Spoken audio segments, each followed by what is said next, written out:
सबै करिन्छ त्यसैले उ गर्छ अर्किलो अस्तिको बैठकमा हामी के गरेँ भिजुअल चाहिँ सेयर गर्छु भिजुअल चाहिँ उहाँहरूले सर 30 40 उहाँ मार्फत सबैलाई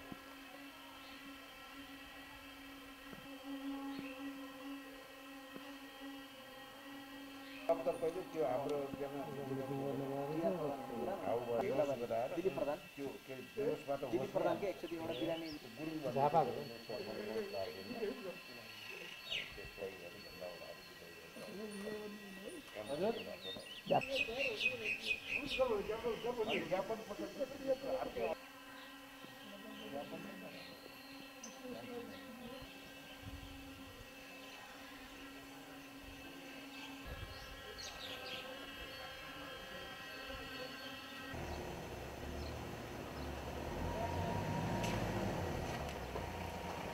नेपाली कांग्रेस पार्टीको पदाधिकारी बैठक आज सम्पन्न भयो।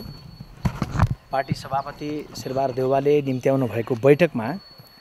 पार्टीको वर्तमान उपसभापति द्वय, महामन्त्री द्वय, सहमहामन्त्रीज्यू लगायतको उपस्थितिसँगै पार्टीका वरिष्ठ नेता रामचन्द्र पौडेल, पार्टीका अर्का नेता कृष्णप्रसाद सिटौला, पार्टीका पूर्व महामन्त्री प्रकाश मानसिंह र पूर्व उपसभापति गोपाल मान श्रेष्ठको पनि उपस्थिति थियो। बैठकले आजसम्मको समग्र स्थितिको समीक्षा गर्यो। लकडाउन करिबन 1 महिना पुग्न लाग्दै गर्दा यस बीचमा सरकारले के कस्ता राम्रा कुराहरू गर्न सक्यो र के कति कमजोरीहरू यस बीचमा भएका छन्, सुधार गरेर जानुपर्ने, युद्धस्तरमा कार्य गर्नुपर्ने के कस्तो अभिभार सरकारले निर्वाह गर्नुपर्छ र प्रमुख प्रतिपक्षी दलले गरिरहेको सजगता र सहयोगको जे भूमिका छ यसलाई अझै व्यवस्थित र अझै प्रभावकारी कसरी गर्नुपर्छ भन्ने बारेमा बैठकमा आज विशद रूपमा छलफल भयो।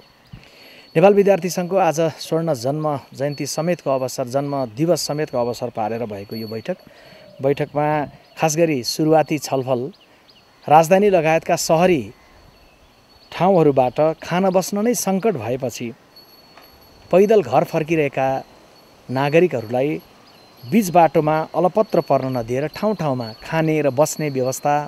पिउने व्यवस्था गराइरहनुभएका नेपाली कांग्रेस पार्टीका साथीहरूलाई र स्थानीय तहमा रहेको निर्वाचित नेतृत्वलाई बैठकले सराहना गरेको छ। उहाँहरूलाई यसका लागि प्रशंसा गरेको छ बैठकले। र सँगैमा सरकारलाई चाहिँ अप्ठ्यारोमा परिरहेका नागरिकहरू जो आफ्नो वासस्थान, अहिलेको वासस्थानबाट आफ्नो घर फर्किन चाहनुहुन्छ उहाँहरूको लागि सुरक्षित ढङ्गले जाने व्यवस्था गर्नका लागि बैठकले माग गरेको छ। सरकारले व्यवस्थापन गर्न ढिलाइ गरिरहँदै गर्दा कहीँ पनि कसैलाई पनि बाटोमा भोको पर्न नदिन नेपाली कांग्रेस पार्टीका साथीहरूलाई बैठकले अपिल गरेको छ। बैठकले दोस्रो निर्णयको रूपमा केन्द्र र प्रदेश सरकारले घोषणा गरेको राहतको कार्यक्रमहरू अझै पनि लक्षित समक्ष नपुगिसकेको पुर्याउने कुराको सन्दर्भमा तीव्रता सरकारले दिनुपर्ने, स्थानीय तहमा पुर्याउने कुरामा गम्भीरता राख्नुपर्ने, द्रुत गतिले काम गर्नुपर्ने अपिल गरेको छ। आजको बैठकले देशभरिबाट प्राप्त विवरणहरूको आधारमा सत्तारूढ दलले विजय हासिल गरेका कतिपय स्थानीय तहमा राहत वितरणमा पक्षपातपूर्ण व्यवहार भएको भन्ने विषयलाई गम्भीरतापूर्वक लिएको छ र राहत वितरणको कार्यलाई चाहिँ न्यायोचित, पारदर्शी र व्यवस्थित बनाउन आग्रह गर्दै बैठकले स्थानीय तहमा सर्वदलीय अनुगमनको व्यवस्था गर्नका लागि पनि माग गरेको छ। बैठकले यसबीचमा सरकारले अलिअघि लिएर आएको राहतलाई अपुरो रहेको ठहर गर्दै साना ठुला सबै व्यवसायीले बेहोरिरहेको प्रतिकूल अवस्थाको बेलामा सरकारले ब्याज मिनाहा गर्नुपर्नेहरूको हकमा ब्याज मिनाहा गर्न, ब्याज न्यून गर्न सकिनेको हकमा ब्याज न्यून गर्न र विविध ढङ्गले राहतको विषयलाई नयाँ प्याकेजको रूपमा फेरि पनि लिएर आउनलाई सरकारलाई अपिल गर्ने भन्ने निर्णय पनि बैठकले गरेको छ। विदेशमा रहेका नेपालीहरूका बारेमा बैठकले केही महत्त्वपूर्ण निर्णयहरू गरेको छ। खास गरी श्रमिक, विदेशमा कार्यरत र अप्ठ्यारोमा परेका विद्यार्थीलाई पर्याप्त राहत नपुगेको भन्ने विवरण विदेशमा रहेका विभिन्न संस्थाहरू मार्फत, खास गरी नेपाली जनसम्पर्क समितिहरूबाट पनि प्राप्त जे छ त्यसलाई सरकार समक्ष ध्यानाकर्षण गराउने र उच्च स्तरीय कूटनीतिक पहल मार्फत सम्बन्धित देशका सरकार समक्ष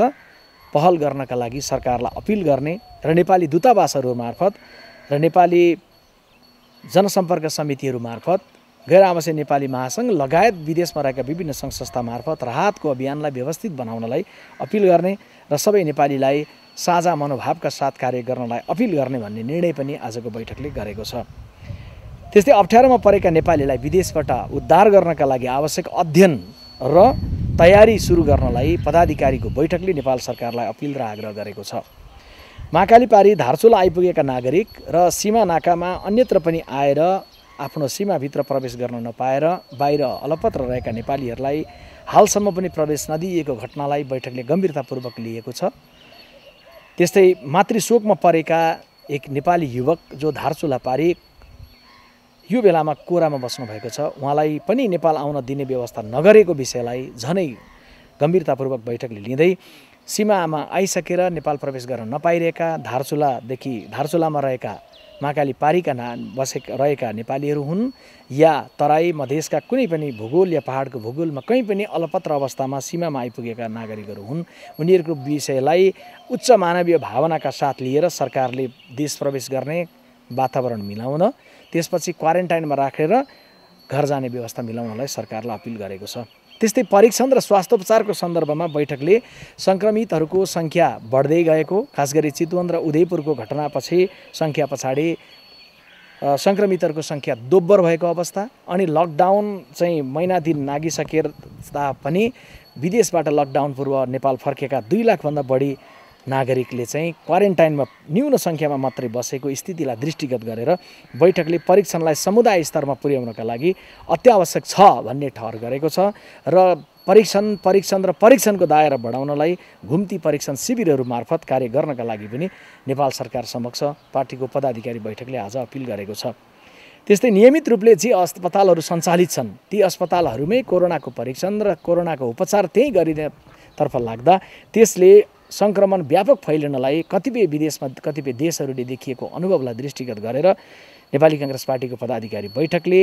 कोरोना उपचारको लागि अलग रूपमा चाहिँ सेन्टरहरू केन्द्रहरूको व्यवस्था गर्नका लागि पनि सरकारलाई अपिल गरेको छ। त्यस्तै मानिसको मृत्यु कोरोनाको रोगले मात्रै हुँदैन, अन्य रोगका कारण पनि मानिसको मृत्यु हुन्छ। यस बीचमा कोरोनाको जोखिमसँग राज्यले नागरिकले सबैले सतर्क हुनेतर्फ जाँदै गर्दा अन्य रोगका नागरिकहरूलाई पनि यसले चाहिँ असर परिरहेको छ र अन्य रोगहरू खास गरी डायलासिस गराइरहेका नागरिकहरू, गर्भवती महिलाहरू, अन्य विविध ढङ्गले बिरामी भएका नागरिकहरूको सन्दर्भमा विशेष सतर्कता राखेर अरू कसैको जीवन जोखिममा पर्न नदिन पनि बैठकले सरकारलाई अपिल गरेको छ। त्यस्तै बैठकले फ्रन्टलाइनमा रहेर कार्य गरिरहेका स्वास्थ्य कर्मीहरूलाई कुनै पनि ढङ्गले कसैले पनि हतोत्साहित गर्ने कार्य आपत्तिजनक हुने आग्रह गर्दै स्वास्थ्य कर्मी र सुरक्षा कर्मीहरूको बीचमा उचित समन्वयका साथ यो अहिलेको सङ्घर्षलाई अगाडि तर्ने वातावरण निर्माण गर्न सरकारलाई अपिल गरेको छ। त्यस्तै सामग्री खरिद गर्दाखेरि भएको जे अनियमितता भयो, त्यसलाई जे भ्रष्टाचार भयो, त्यसलाई कारबाहीको दायरामा अहिलेसम्म नल्याइएको विषयलाई पनि सरकार समक्ष ध्यान आकर्षण गराउने र सम्बन्धित निकायलाई ध्यान आकर्षण गराउने अपिल गर्ने निर्णय पनि बैठकले गरेको छ। त्यस्तै लकडाउन लम्बिँदै गएपछि खाद्यान्नको उत्पादनमा पनि असर पर्दै गएको छ र खाद्यान्नको आपूर्तिमा पनि असर परिरहेको छ। यो विषयमा गम्भीरता राखेर खाद्यान्नको अभाव हुन नदिन र कृषि क्षेत्रमा काम गरिरहेकाहरूलाई कृषि उत्पादनमा जाँदै गर्दा सहज ढङ्गले वातावरण गराउने, परीक्षण पश्चात त्यो ढङ्गमा संलग्न गराउने व्यवस्था मिलाउन सरकार समक्ष पार्टी पदाधिकारी बैठकले अपिल गरेको छ। त्यस्तै आजको बैठकले चाहिँ पार्टीले समग्र सन्दर्भमा देशभरिका दिदीबहिनी दाजुभाइहरूलाई, देश बाहिर रहनुभएका नेपाली सबैलाई उच्च संयम राखेर संयम, एकता र पारिवारिक प्रेमका साथ, आपसी विश्वासका साथ यो विषयलाई सामना गर्नका लागि अपिल गरेको छ। आज पार्टीको पदाधिकारी बैठकले अन्त्यमा देशभरि र देशभन्दा बाहिर रहनुभएका विद्यार्थीहरूलाई नेपाल विद्यार्थी सङ्घको स्थापनाको स्वर्ण दिवसको दिन पारेर, स्वर्ण जन्मोत्सवको अवसर पारेर सबैलाई हार्दिक शुभकामना पनि व्यक्त गरेको छ। धन्यवाद। जय नेपाल।